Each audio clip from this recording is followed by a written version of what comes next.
Thank you, Mr. Chairman. Mr. Namelka, congratulations on your nomination. Trade is a very important issue to the state of Washington, and so I have a lot of trade-related questions for you.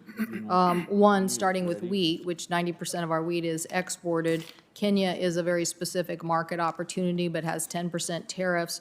What are we doing currently to reduce those 10% tariffs in Kenya?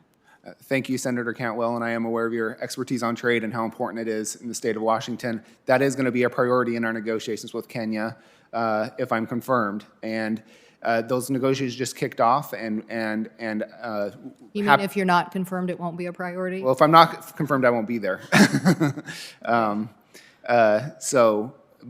if I am there and I'm confirmed, then that will be a priority. And I know that reducing those tariffs will be a key part of our ask with Kenya. Thank you.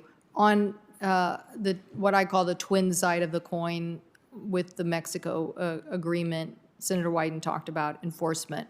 I want to ask you specifically about capacity building. We were able to get $240 million in there for capacity building. What do you think the priorities are in capacity building in Mexico? Thank you for that question. You did provide those resources in the Department of Labor, particularly with the capacity building, and some to USTR. I think that a priority is labor, is to ensure that that the workers in Mexico know their labor rights, know about the reforms, and ensure that protectionist unions that are currently there, that there's a fair process to challenge those, and that the labor workers have understand their rights. And so I think capacity building around labor, I think, is a priority in Mexico. And so does USTR undertake that? How do you make sure that happens?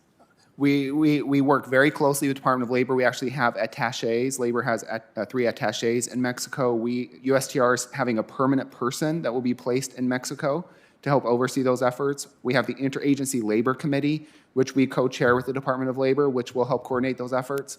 There's a structure. And they have like annual meetings and things. I mean, since the COVID problem is so pervasive there as well, I just wonder how this is going. How are we? Yeah, they have many more than just annual meetings. They've already met. They are meeting again this week, I believe. They have regular meetings. It's an up and functioning committee that as you mentioned, they have to do it remotely, but it is going. Great. And can we get updates on that periodically?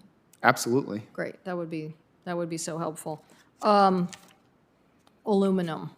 What is USTR doing to stop the oversupply with China on aluminum? The oversupply issues on aluminum and other products, I know, is a big issue, and I know that is something that Ambassador Lighthizer considers frequently. And I actually, in particular, don't know of any specific efforts. I haven't been involved in those discussions, but I know that it is a priority, and it would be if I were confirmed. Well, I think overcapacity, and then my colleague before me, Senator Lindsay, was talking about rare earth minerals. I could say the same. A lot of our aluminum is going to building essential materials in the U.S., and I think that we need to understand where the United States needs to be as it relates to aluminum and the criticality of that supply. So look forward to working with you on that issue. Thank you, Mr. Chairman.